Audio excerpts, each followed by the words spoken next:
Bismillahirrahmanirrahim. Innal hamdalillah nahmaduhu wa nasta'inuhu wa nastaghfiruh wa na'udzu billahi min shururi anfusina wa sayyiati a'malina. Fa innahu may yahdihillahu fala mudilla lahu wa may yudlil fala hadiya lahu. Asyhadu an la ilaha illallah wahdahu la syarika lahu wa asyhadu anna Muhammadan 'abduhu wa rasuluh. Allahumma salli wa sallim ala nabiyyina Muhammadin wa ala alihi wa sahbihi wa man tabi'ahum bi ihsanin ila yaumiddin. Qala rabbi shrah li sadri wa yassir li amri wa hlul 'uqdatam min lisani yafqahu qawli, amma ba'du. Para hadirin kaum muslimin, jamaah salat maghrib rahimakumullah. Alhamdulillah, segala puji bagi Allah atas segala karunia dan nikmatnya yang telah diberikan kepada kita. Di antaranya adalah nikmat ketika Allah memberikan ajaran yang sempurna kepada kita, sehingga kemudian dengan berbekal ajaran yang sempurna ini kita bisa hidup bersama dengan Al-Quran, bisa hidup bersama dengan ajaran Rasulullah SAW yang solihun likulli zamanin wa solihun likulli makanin, yang mana ajaran Islam ini selalu kontekstual, sesuai dengan perkembangan zaman dimanapun dan kapanpun. Kenapa? Karena di dalam ajaran Islam itu, terutama tentang fikihnya, itu ada ijtihad, sehingga dalam kondisi apapun kita hidup itu kita akan selalu sesuai dengan ajaran Islam. Di samping Al-Qur'annya yang merupakan mukjizat hatta yaumal qiyamah, juga risalah yang dibawa oleh Rasulullah SAW sesuai dengan kebutuhan kita sebagai manusia dalam rangka mendekatkan diri kepada Allah Subhanahu wa taala dan dalam rangka memperbaiki kehidupan alam semesta. Kedua, salawat dan salam mudah-mudahan selalu tercurahkan kepada Nabi Muhammad SAW yang telah mengajarkan kepada kita tentang kunci-kunci atau inti dari ajaran Islam, dan beliau mempraktekannya dalam kehidupan 14 abad yang lalu atau 1400 tahun yang lalu, tapi ternyata ketika dipraktekkan saat ini itu masih relevan, masih sesuai.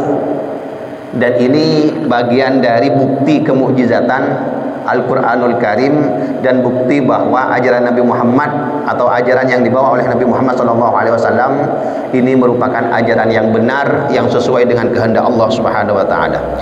Para hadirin kaum muslimin rahimakumullah, melanjutkan kajian fiqh sunnah, kita sudah sampai pada pembahasan tentang hal-hal yang dikira membatalkan wudhu,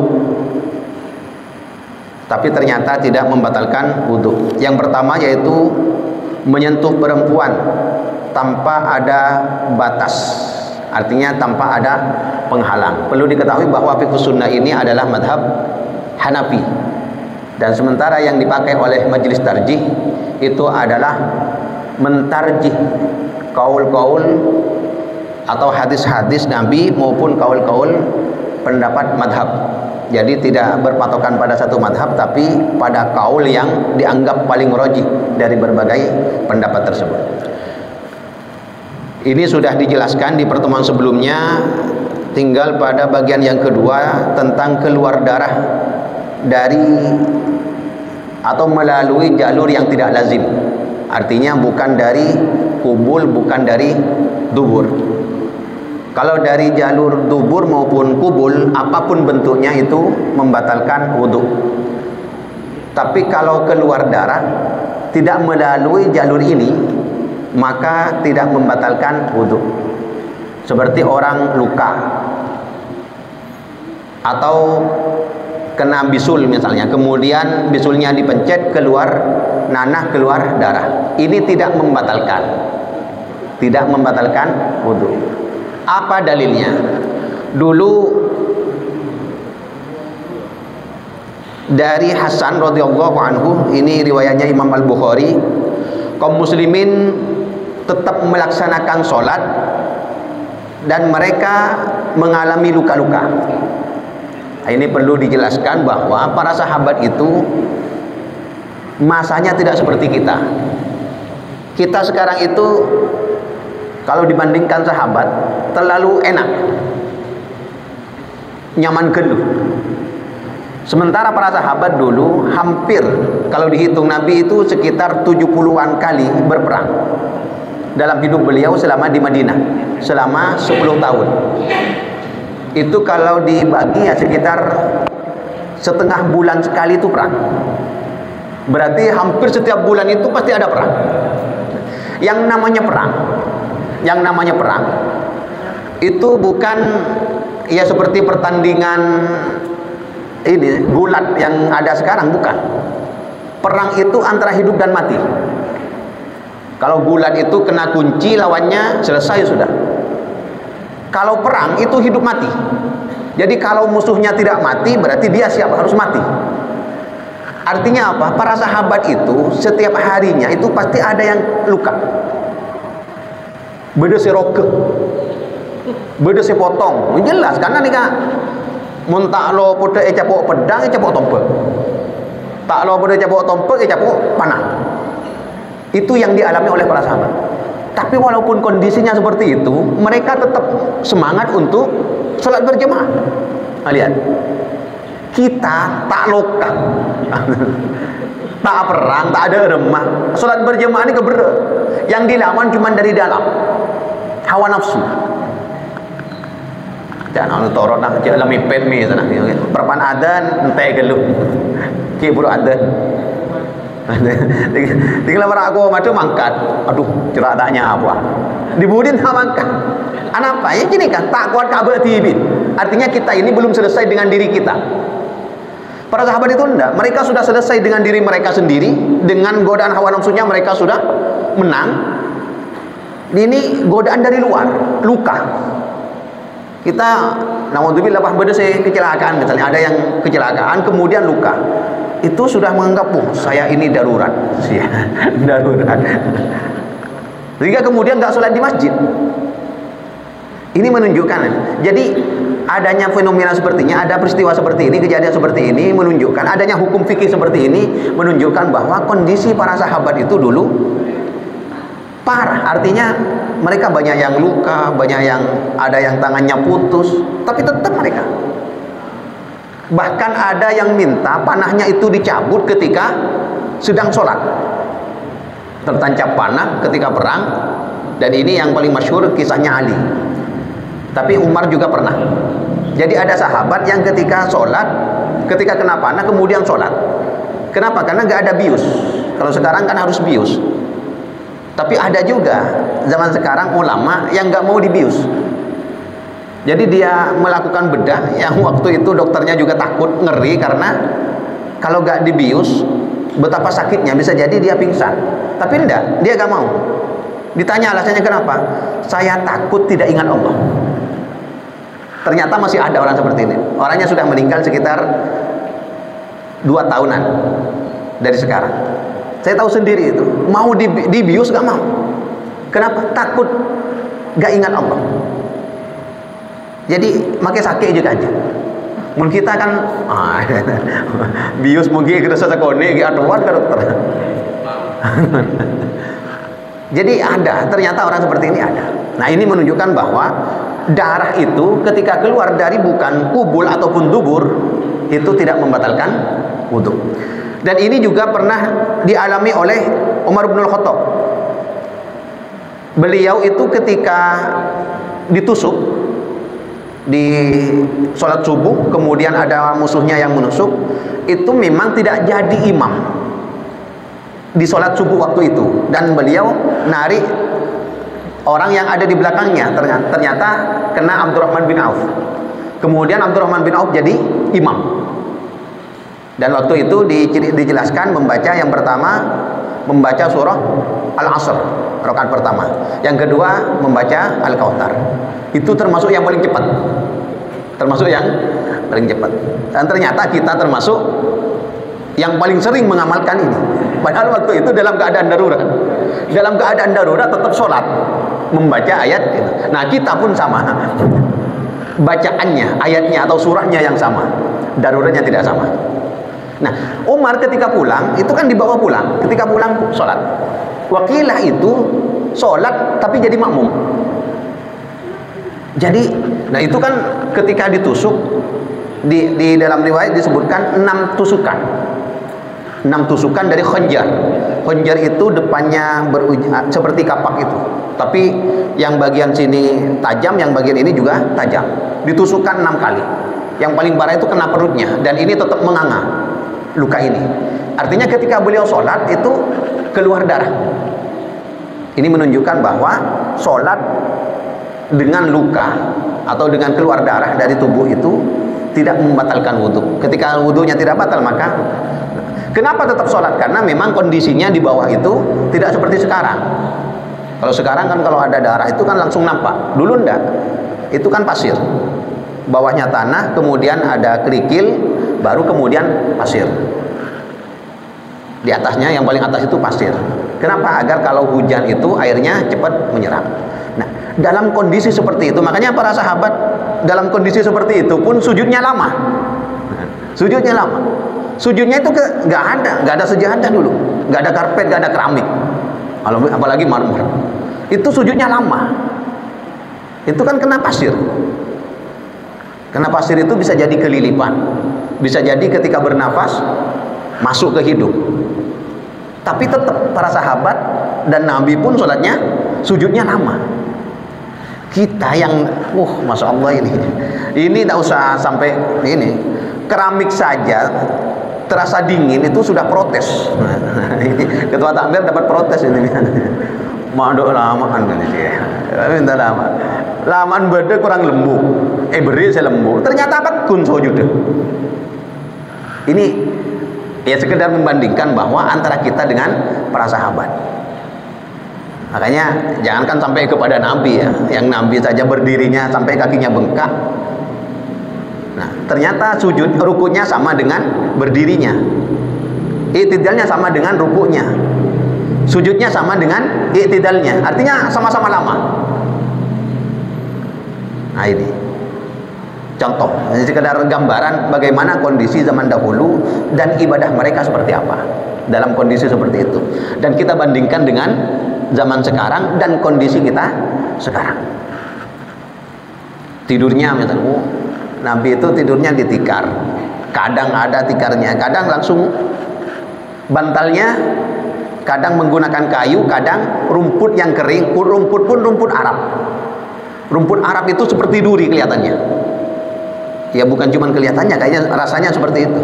Di padang pasir ketika dari Madinah ke Makkah naik bis itu, di samping itu kan banyak padang pasir itu. Ada tumpukan, itu rumputnya seperti itu. Itu dikeringkan, baru kemudian ditutup pakai kulit binatang. Itu jadi bantalnya. Kadang ada yang menggunakan batu, ada yang menggunakan, itu tidurnya. Kita mah tak teduh, tak kira ngedem enggak jadi kan. Spring bed pun ki lemele kan iki. Musim muda keron sih tapi spear anu karena spear kan. Mun tepak kasih geratan. Artinya dalam nikmat karunia yang diberikan oleh Allah itu lebih banyak kita. Tapi syukurnya bisa jadi lebih kurang daripada para sahabat atau Nabi zaman dahulu. Nabi kondisinya seperti itu, nikmat yang diberikan oleh Allah seperti itu, tapi rasa syukurnya jauh melebihi kita yang sekarang sangat nikmat ini. Jadi Umar ketika luka tetap melanjutkan sholatnya. Kemudian Ibnu Umar juga pernah memijit bisulnya hingga mengeluarkan darah. Kena bisul, dipijit bisulnya, kemudian matanya itu, mata bisulnya itu keluar dan keluar darah, mestinya keluar darah. Nah, itu tidak membatalkan wudhu. Dan para sahabat juga banyak yang melaksanakan sholat dalam keadaan luka-luka dalam sekujur tubuhnya. Kemudian Ubbad bin Bishr, beliau pernah kena anak panah sewaktu sholat dan ia meneruskan sholatnya. Nah, kena panah itu bukan kemudian tek mah neng-neng, enggak. Seperti film-film itu enggak. ini kena panah, keluar darah, dan tetap sholat. Tetap sholat.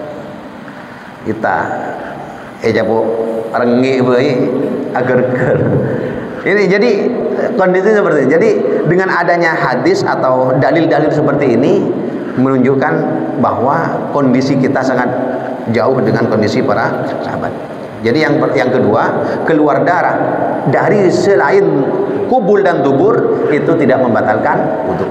Kemudian yang ketiga, yang juga tidak membatalkan wudu itu muntah. Orang keluar muntah baik sedikit maupun banyak, itu tidak membatalkan wudu. Tidak membatalkan wudu. Muntahnya, itu baru kemudian jadi persoalan lain. Hukum dari muntahnya itu apa? Apakah boleh ditelan? Itu yang kemudian ini yang dibicarakan adalah bahwa muntah, orang yang muntah itu tidak membatalkan wudu. Jadi misalnya setelah wudu kemudian karena mungkin terlalu kenyang keluar lagi misalnya, muntah, itu tidak membatalkan wudu. Wudunya tidak batal. Artinya dia kumur-kumur langsung sholat setelah itu. Kemudian memakan daging unta juga, ini kitabnya kitab madhab Hanafi yang mengatakan bahwa makan daging unta itu batal, madhab Hanafi. Jadi ini mengatakan bahwa makan daging unta itu tidak membatalkan wudu. Artinya kalau ada pendapat yang lebih rojih oleh Syekh Sayyid Muhammad Sayyid Sabiq itu artinya tidak menganut pada madhabnya, tapi mengambil yang paling rojih, yang lebih kuat.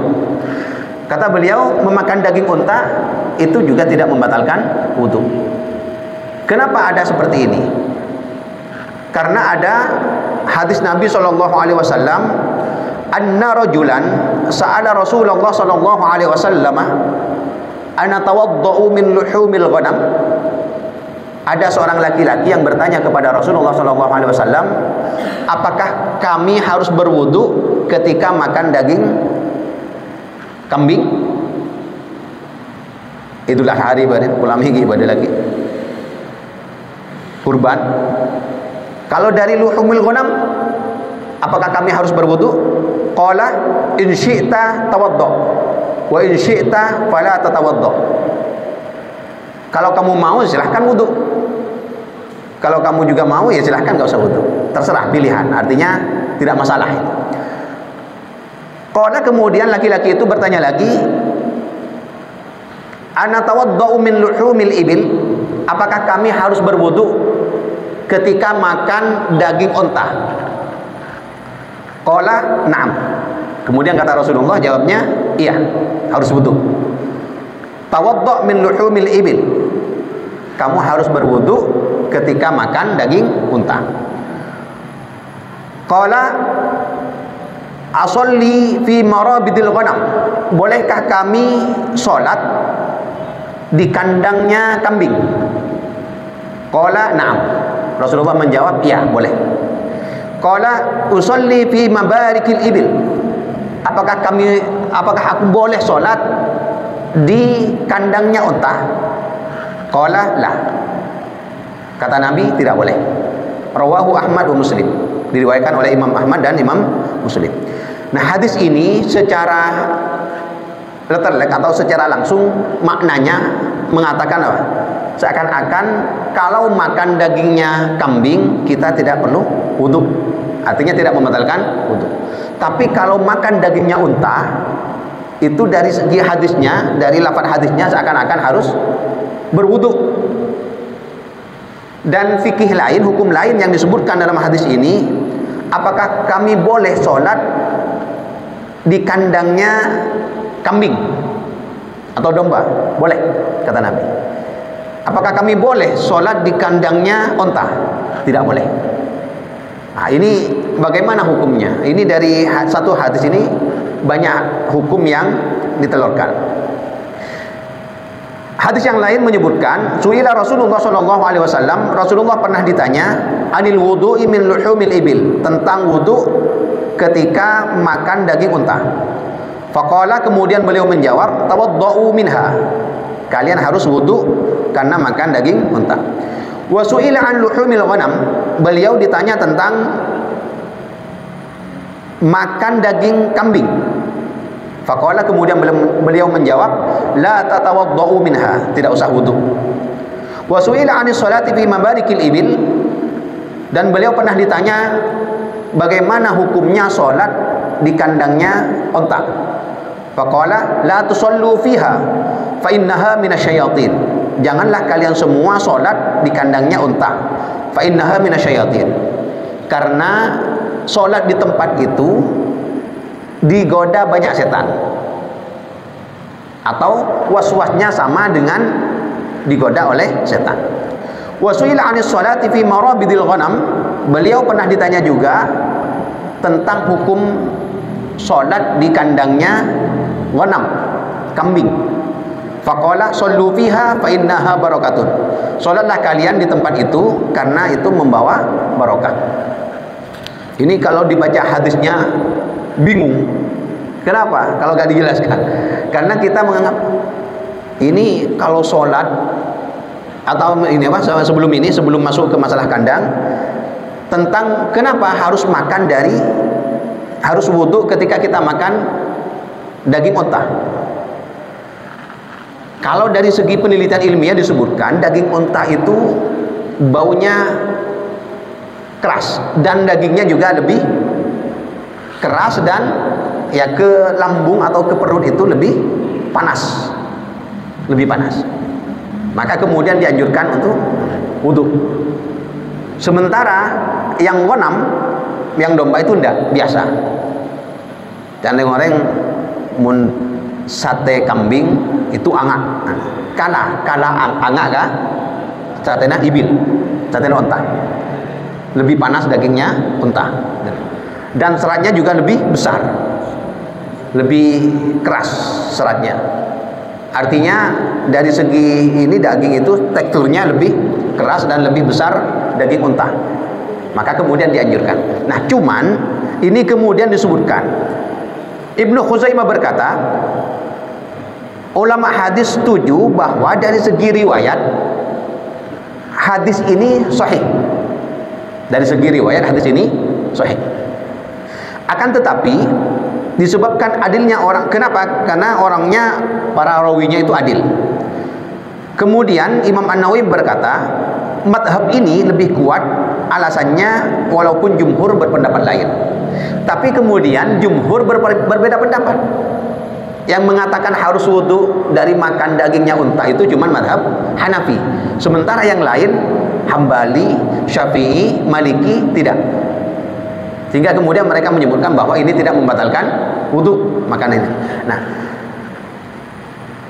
kemudian bagaimana sholat di kandangnya ibil? Boleh sholat di kandangnya ghanam, di kandangnya kambing.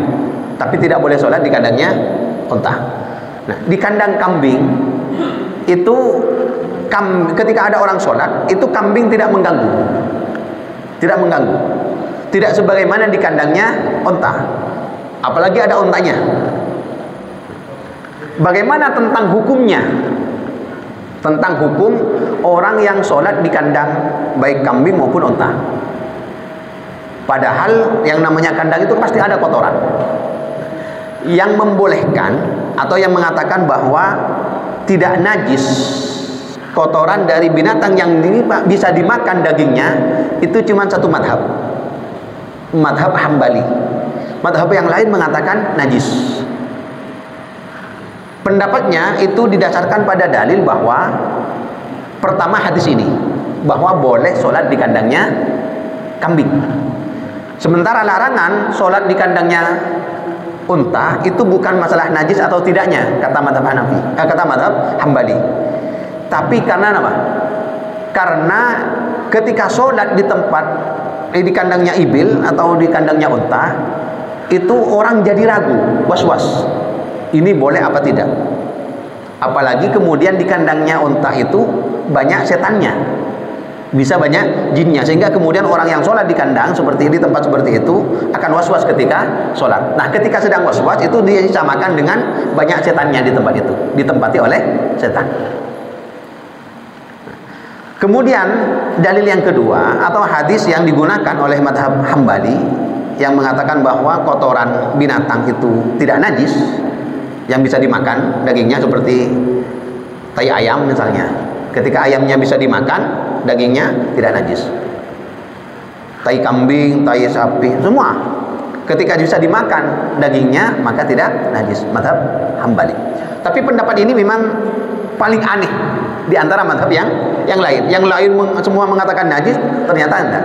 Dalil yang kedua, hadisnya Nabi pernah kedatangan kaum rombongan dari Bani Uqail di Madinah, sampai ke Madinah. Nah, sampai di Madinah ternyata Bani Uqail ini, kabilah Uqail ini tidak cocok dengan cuaca Madinah, sehingga kemudian perut mereka menjadi kembung, jadi sakit rata, semuanya sakit.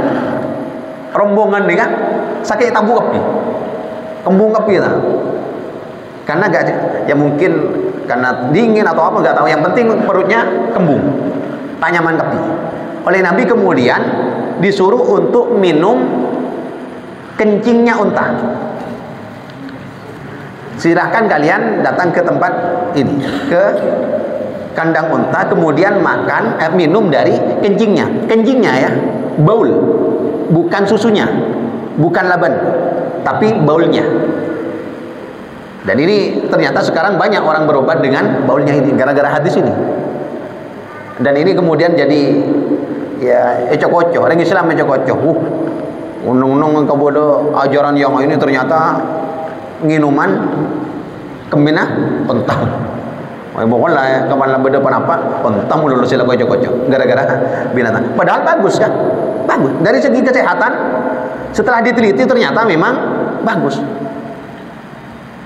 Ya kencian. Mau tak sakit pun dia nyoba. Wow, gue pernah. Dan kencingnya itu lebih mahal dari susunya. Kencing unta itu lebih mahal dari susunya. Dan pernah kejadian 2 tahun yang lalu kayaknya, apa 1 tahun yang lalu, itu masyhur itu beritanya di Arab dan nyampe ke Indonesia. Ada orang jual kencing unta 1 botol seperti botol susu kambing yang dijual itu, gagar. Itu ternyata bukan kencing unta, kencing orang. Mangkan umpamanya tak mati, jadi kalau pot ini itu ditangkap orang. Ternyata dia sudah bertahun-tahun menjual itu. Orang kan mulai belajar kencing unta itu, ternyata enggak, baunya lebih kuat, lebih nyengat. Tempon kencingnya orang biasa. Sasenglah kencingnya orang, kemina orang, ini kalah sengah ke kencingnya unta itu. Apalagi bah langsung terhadoi ke seperpana kami bu terhadoi. Masya Allah ya. Nah, ini jadi dalil dari mazhab Hambali, Ahmad bin Hambal, bahwa kencing unta itu, bahwa kotoran binatang yang bisa dimakan dagingnya itu tidak najis. Nah, tapi kemudian oleh mazhab yang lain, yang mayoritas itu, yang jumhur itu di counter, artinya dijawab. Itu pertama jawabannya karena dalam keadaan darurat. Jadi bukan kemudian suci, enggak, tapi itu dalam keadaan darurat. Jadi kalau ada orang sakit tidak menemukan obat, maka boleh berobat dengan hal-hal yang najis. Itu di dalam usul fikihnya kan jelas. Ad-daruratu tubihul mahdurat. Dan itu berdasarkan hadis juga. Keadaan darurat itu membolehkan hal-hal yang dilarang. Babi misalnya, itu haram. Tapi kalau kita berada di padang pasir, tidak ada yang bisa dimakan kecuali daging babi, maka untuk mempertahankan hidup kita boleh makan daging. Tapi tidak boleh ngalasanya mana? Majora lemah ada nyaman, wah terus sakit. Secukupnya, yang penting tidak lapar, yang penting tidak mati. Karena kenapa? Karena diukur sesuai dengan kedaruratannya. Kalau sudah lebih dari darurat, tidak boleh itu. Tidak boleh. Nah, ini pendapat pertama. Artinya counter pertama terhadap mazhab Hanafi yang mengatakan bahwa itu dalam keadaan darurat saja. Kemudian alasan yang kedua, dalil yang kedua yang digunakan untuk mematahkan dalil pendapatnya Hanabilah ini, itu khusus dikhususkan oleh Nabi untuk orang-orang yang khusus. Untuk orang-orang yang khusus. Sebagaimana beberapa hal dikhususkan kepada Nabi. Menikah 4 itu bagi umatnya, bagi Nabi lebih, nggak apa-apa. Puasa wisol itu kita dilarang, Nabi boleh. Kekhususan yang seperti ini. Jadi adanya perintah seperti itu untuk minum dari kencingnya unta itu kekhususan. Ini pendapat kedua atau dalil kedua yang digunakan untuk mengkantar pendapat mazhab Hanabilah. Kemudian pendapat yang ketiga atau dalil yang ketiga yang digunakan adalah itu untuk waktu-waktu tertentu saja. Sama dengan nikah mut'ah. Nikah mut'ah itu pernah dibolehkan selama 3 bulan, wakil 4 bulan. Setelah itu kemudian dilarang. Sama dengan ini. Minum kencingnya unta itu hanya beberapa saat saja, hanya untuk waktu itu saja. Setelah itu kemudian dilarang. Ini counter atau balasan pendapat jumhur ketika mematahkan pendapat Hanabilah. Tapi sama-sama pendapatnya.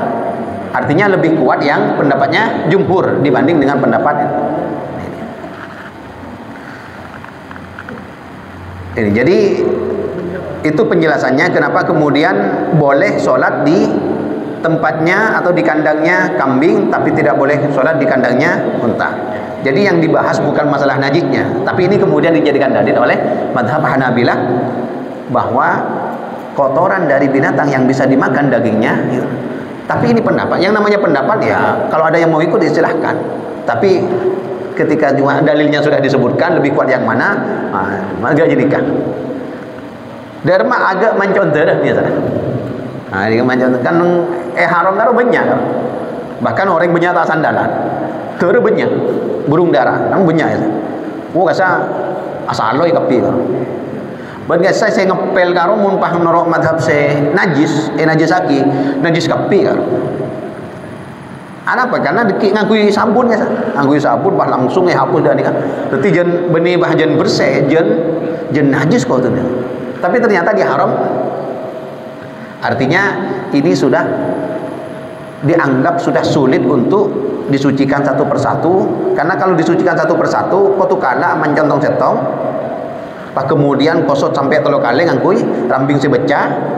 Ini cara kalau misalnya di seperti tempat seperti ini ada anak kencing misalnya, ini nggak ada karpetnya, atau ada karpet nggak apa-apa, ada karpet seperti ini, kemudian ada anak kecil kencing atau berak misalnya, buang najisnya sampai bersih, sampai nggak ada najisnya. Kalau kencing berarti sampai kering kencingnya atau sampai habis kencingnya, itu pindah dari yang awalnya najis ainiyah menjadi najis hukmiyah. Berarti kalau sudah gak ada najisnya, itu yang awalnya najis ainiyah berubah menjadi najis hukmiyah. Cara mensucikannya sudah beda. Caranya bagaimana? Ambil kain yang sudah basah di air, kemudian 1 kali dibersihkan, bersih. Kemudian ambil yang artinya dari sudut yang lain yang masih belum kena ini, itu kemudian dibersihkan lagi, diputar lagi kainnya, kemudian itu sudah 3 kali. Ini sudah suci. Benih pah eseram. Karo majan deti kan. Mun eseram majan deti. Apalagi di pel seperti ini.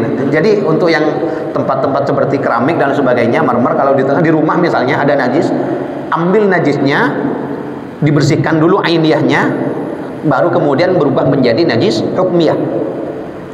Setelah jadi najis hukmiyah, cara membersihkannya seperti itu. Dibersihkan 3 kali sampai itu sudah bersih, sudah suci sudah. Benih pakai seram, muni seram, seram misalnya, tak. Nah, itu jangan banyak, karena itu kotu anu kapi. Ustaz, itu sudah dipel, congok ngepel dari rumah. Menepel apa aja, justru semakin melebar najisnya, semakin. Itu caranya. Kemudian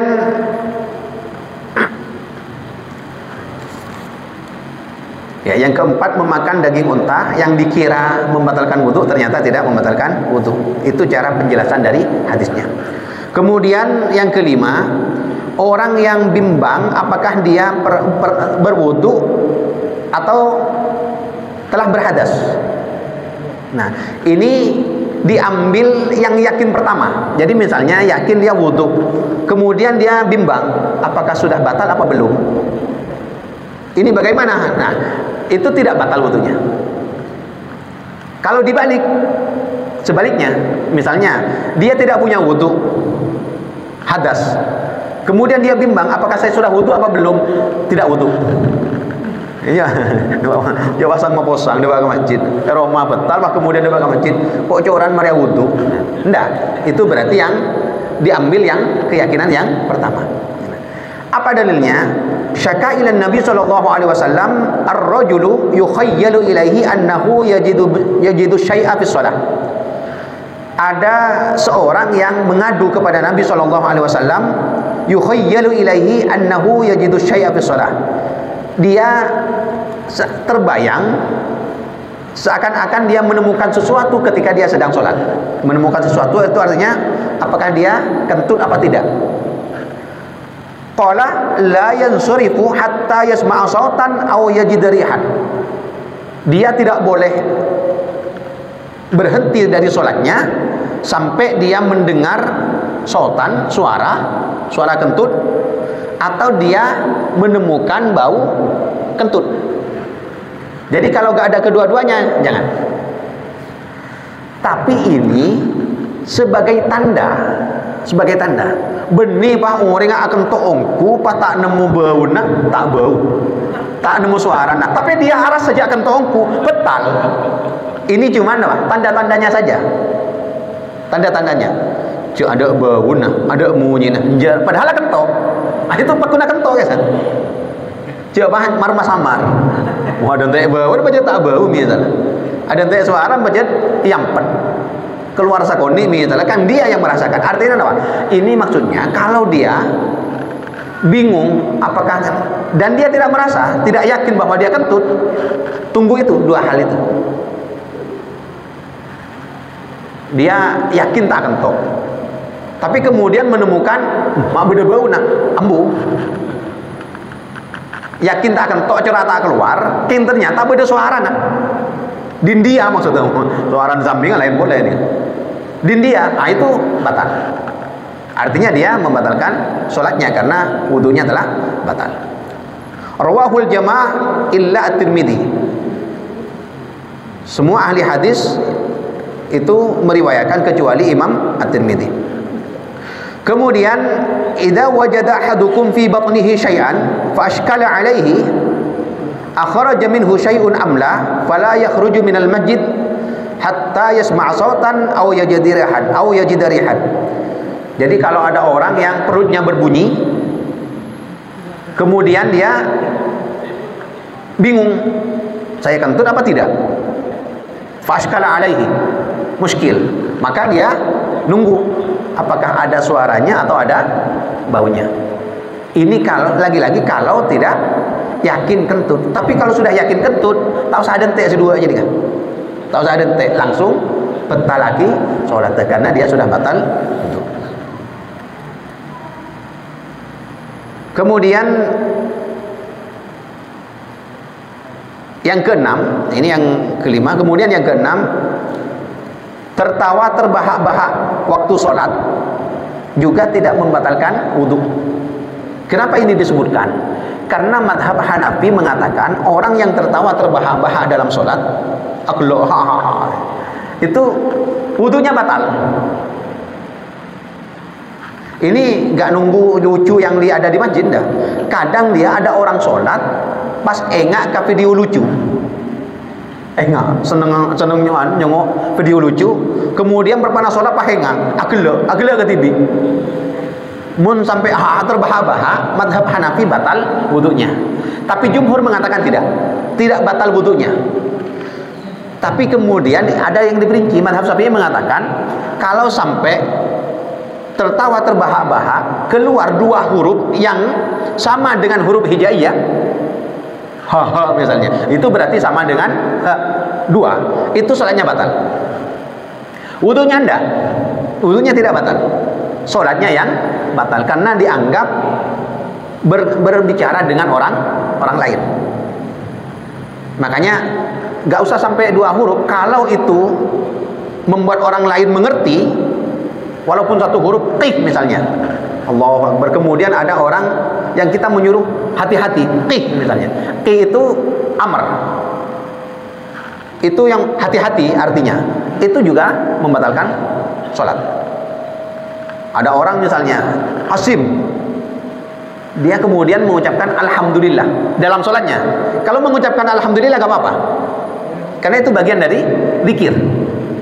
Yang tidak boleh itu di sampingnya menjawab yarhamukallah. Batal itu sholatnya. Kenapa? Karena ada kahnya. Ada kahnya, yarhamukallah. Mudah-mudahan Allah memberikan rahmat kepadamu. Nah, ketika ada kahnya itu berarti yang taben orang lain. Padahal dalam sholat tidak boleh berbicara kecuali sama Allah Subhanahu wa taala. Tapi kalau diganti yarhamullah itu gak batal. Allah mudah-mudahan memberikan rahmat. Gak ada kahnya itu gak batal. Nah ini jadi teliti ini, padahal cuma satu huruf kan. Nah kalau tahu hukumnya insya Allah kita aman. Tapi kalau nggak tahu, ya lakadung biasa pengucap yarhamukallah, batal sholat otomatis itu, karena dianggap berbicara dengan orang lain. Jadi tertawa terbahak-bahak itu kata musannif dari Fiqhus Sunnah ini tidak membatalkan wudu, padahal dalam mazhab Hanafi membatalkan. Ada. Kemudian yang ketujuh, memandikan mayat juga tidak membatalkan wudu. Walaupun ada anjuran memandikan mayat itu setelahnya kemudian kita mandi atau wudu, tapi hakikatnya tidak membatalkan wudu. Tapi oleh kebanyakan orang dikira membatalkan wudu. Tidak, walaupun ada anjuran, itu sekadar anjuran bahwa setelah memandikan mayat itu tidak membatalkan wudu. Cuman anjuran bahwa setelah memandikan mayat itu sebaiknya sunnah hukumnya untuk berwudu. Kira-kira